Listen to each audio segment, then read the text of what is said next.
When you find an environment as magnificent as this, that inspires new desire within you all day, every day, and you simultaneously, as the new desire is exploding from you, are aware of where you stand in vibrational relationship to it, so you are bit by bit bringing yourself into alignment with each new idea as it comes, you begin to develop this steady, progressive path of delicious unfolding.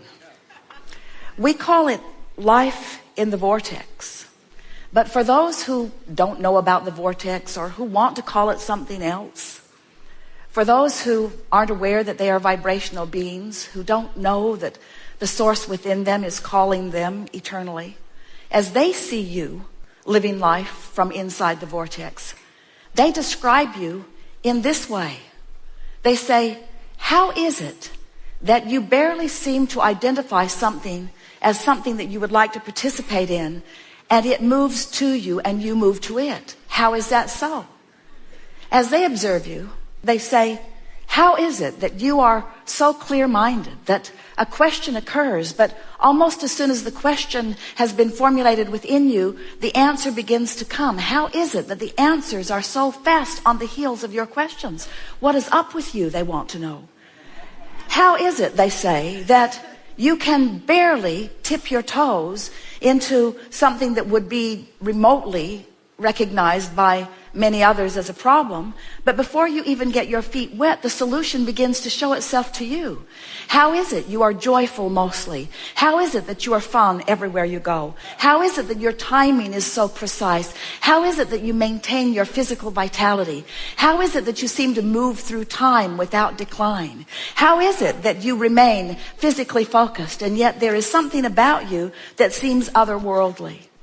And to most of them who are not ready to hear what you say about the vortex, you say to them something that is softer and simpler. You say, well, I have a philosophy of life that is serving me well. I believe in the well-being that surrounds us. I believe it is dominant. And because I believe it is dominant, I look for it. I focus upon it everywhere I look. And because I look for it, I find it. And when I find it, I focus upon it. And as I focus upon it, I practice the vibration of it until it's the only thing that can find me. I live in a world of well-being predominantly because well-being is what I look for. In fact, I have a mantra, you might say to them.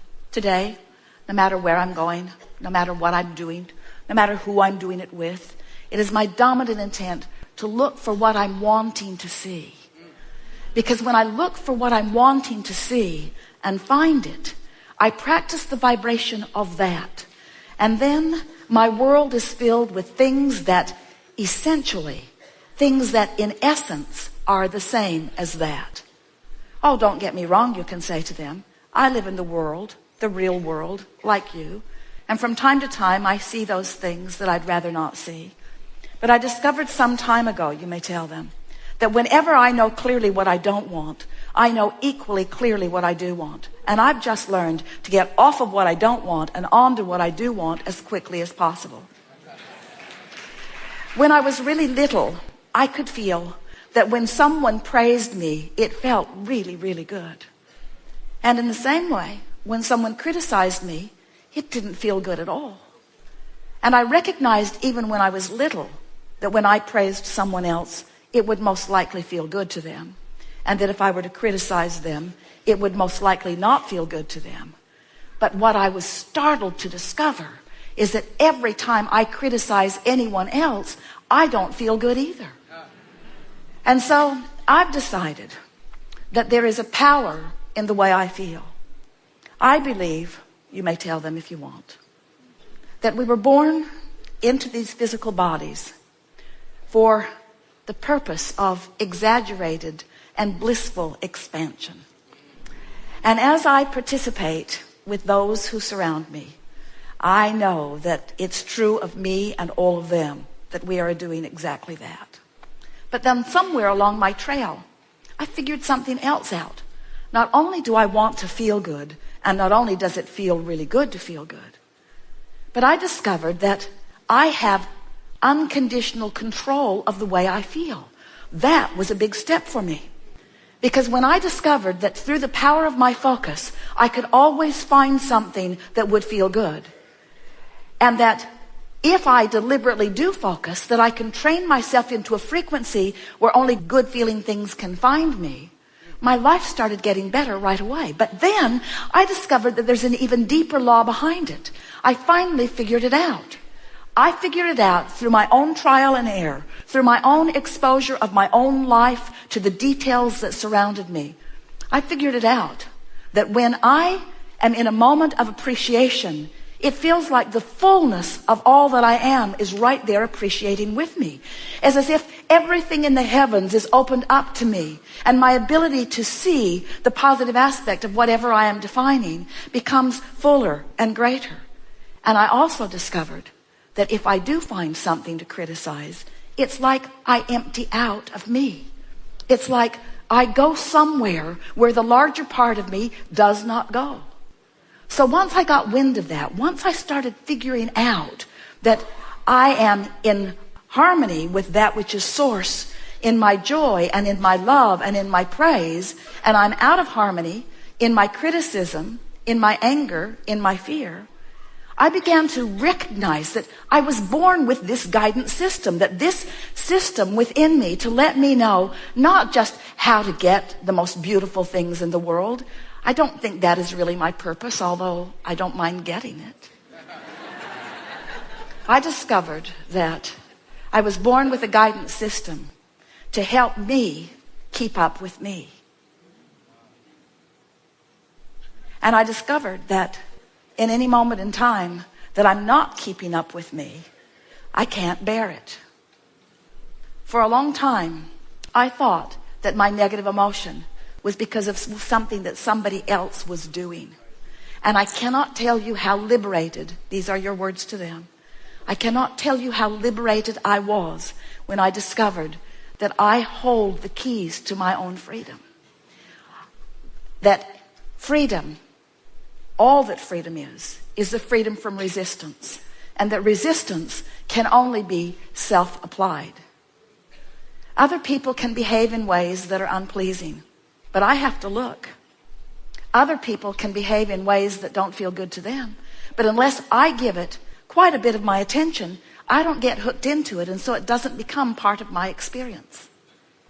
Then they may say to you, well, this all sounds good, and I see that you are living a much happier than usual life. But what can I do?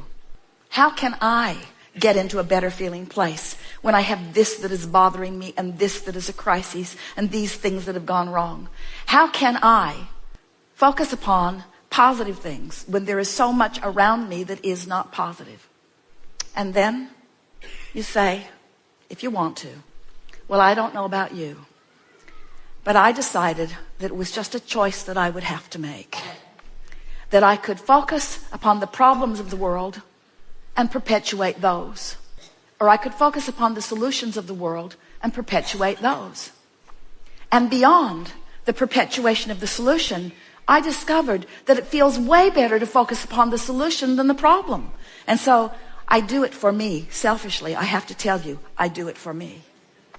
And then they may say to you, oh, I've heard of selfish ones like you who get yourself into a good feeling place and then will not look where it does not feel good. How is it that you can put your head in the sand and not notice what's going on in the world? And then you say, oh, I notice, because I was born to do that. I was born to sift through the details of life experience and to choose those things that feel the best to me. And so I want you to know, you can say to them, that I see plenty of things that I don't want to perpetuate, but I don't get hung up in the vibration of that anymore. I move quickly from what I don't want to a statement of what I do want. And then I do my very best to practice the vibration of what I want. A lot of my friends don't want to hang around with me anymore, because when they want to complain and I don't listen with any sort of sincerity, they are annoyed. Sometimes they even get their feelings hurt. And then I discovered something that kept them from getting their feelings hurt. I started practicing it one by one with friend after friend, with family members, with friends, even with people that I was just meeting standing in line someplace. I began to practice this. It goes like this. So they would say, how about that? I sure don't like that. And I would say, yes, but how about this? This is much better. At which point they would say, man, are you blind? Can't you see what's going on? And so I realized that trying to point out the positive aspects to someone who's standing in the middle of negative aspects wasn't going off very well. In fact, it just annoyed them and made them determined to not be with me. So I decided I had to go underground with it for a while. I decided that I couldn't be so overt about it. I couldn't be so in their face about it.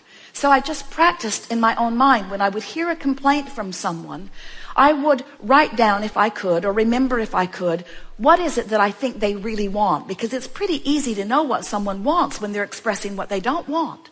And then I would practice seeing them having what they wanted rather than seeing them as not having it. I began practicing seeing them as they want to be. When someone indicated to me that they were sick, I immediately began to see them as well. And I began practicing the vibration of wellness. And then one by one, as my friends would present themselves to me, not one of them was put off by my newfound vibration, because this is the way it would play out. They would say, things aren't going well for me. And I would say, I heard about that, but then I remembered who you are. And I began practicing in my own mind. When I'm not with you, it's much easier, I have to tell you. I began practicing in my own mind who you really are. And I've discovered things about you that are so intoxicating that now I think about them, not because I'm trying to help you improve, but because it just simply feels so good for me to acknowledge who you really are and what you've really got going on.